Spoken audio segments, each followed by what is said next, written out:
I would beg India to reconsider as soon as possible, because the more countries step into export restrictions, the more others will be tempted to do so. કાંઈક મોટું ત્યારે મેં એમને કહ્યું તમે અમને WTO જો પરવાનગી આપે થોડી રાહત કરી દે કે ભાઈ ભારતમાં જે ભંડાર પડ્યા છે તમે બહાર મોકલી શકો છો તો અમે કાલે મોકલવા તૈયાર છીએ. અમે તો ભારતને તો જમાડીએ છીએ. અમારા અન્નપૂર્ણા માના આશીર્વાદથી અમારા દેશના ખેડૂતોએ જાણે અગાઉથી દુનિયાની ચિંતા કરી હોય. That was Prime Minister Narendra Modi's assurance during a speech last month that India could feed the whole world if the World Trade Organization permitted it. Just a month later, we saw the IMF Chief Kristalina Georgieva literally begging India to reconsider the decision to ban wheat exports. Within a month, from assurances to feeding the whole world, how did India reach a point of enforcing massive restrictions on wheat exports?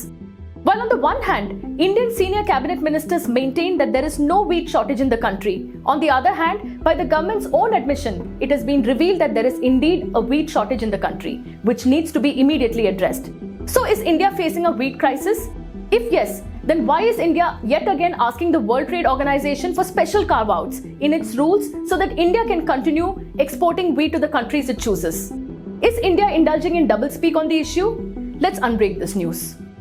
This was Prime Minister Narendra Modi's speech in Gujarat last month, where he spoke about how India is capable of feeding the whole world, provided the World Trade Organization permits it. 80 crore લોકોને મફતમાં અનાજ મળે આ દુનિયા માટે આશ્ચર્ય છે.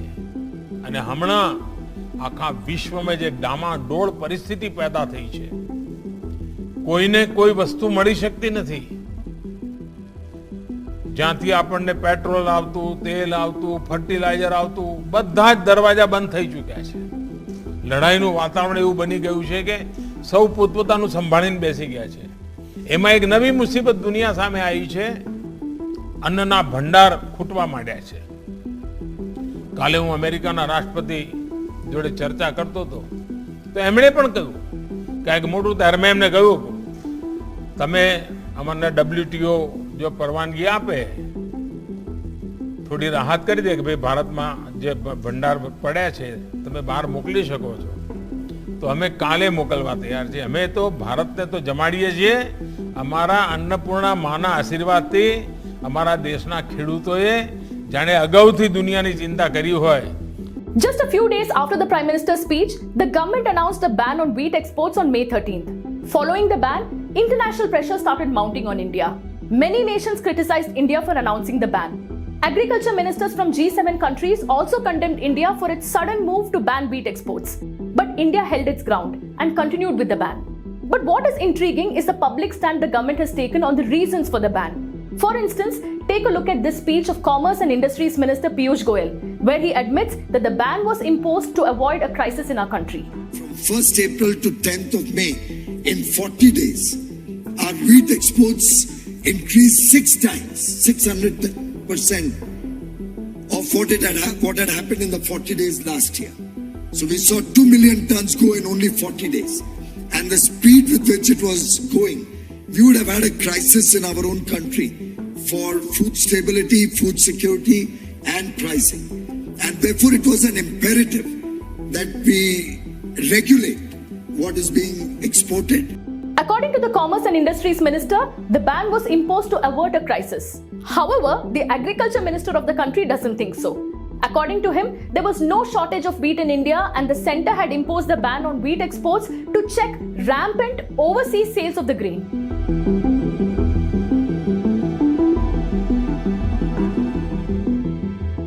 But here is the government's May 13th notification, which states that there is a sudden spike in the global prices of wheat arising out of many factors, as a result of which the food security of India, neighbouring and other vulnerable countries is at risk.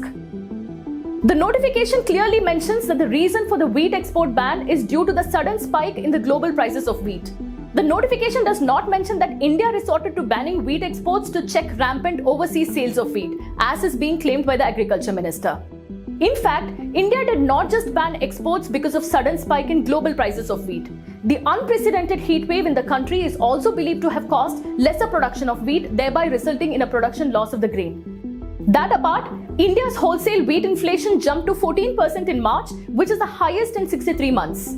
The last time wheat inflation was higher was in December 2016. That was soon after demonetization. India is the world's second largest wheat producer after China. But this year, India's wheat production has been less than usual.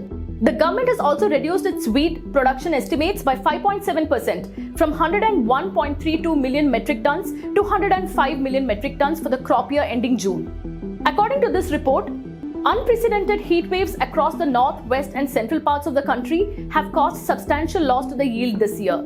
Some estimates say nearly 80% of the crops purchased by the government has shriveled up. The early summer in states like Punjab, Haryana and Uttar Pradesh has also affected crop yields.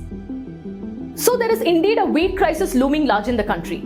It is understandable if India wants to resort to food protectionism when it is reeling under pressure to feed its 1.4 billion population.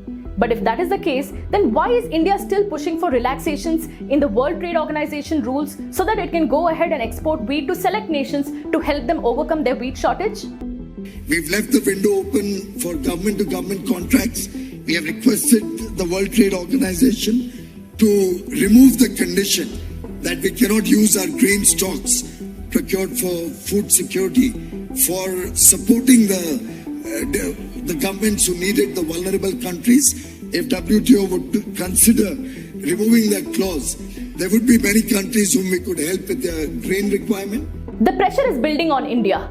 The chief of the International Monetary Fund recently implored India to reconsider its ban on wheat exports, mentioning that India could play a key role in international food security and global stability. I do have an appreciation for the fact that India needs to feed nearly 1.35 billion people. And I do have appreciation for the heat wave that has reduced agricultural productivity in India.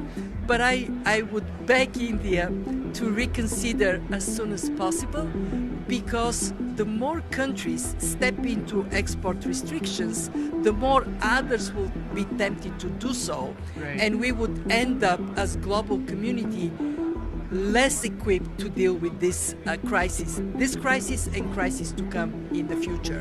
The question is, should India cow down under international pressure and lift the restrictions on wheat? Or should India resort to wheat protectionism and prioritize its population over its need to gain global popularity by becoming the wheat bowl of the world? The truth is, India cannot feed the world. Though India is the second largest producer of wheat in the world, India accounts for less than 1% share of the global wheat exports. Therefore, the amount of wheat that India exports might not make a large difference to the world in reducing global wheat insecurity. But India's exports, however little it may be, will definitely have an impact on its domestic markets. The choice is not hard to make, but the solution starts with ending the doublespeak on India's wheat truth.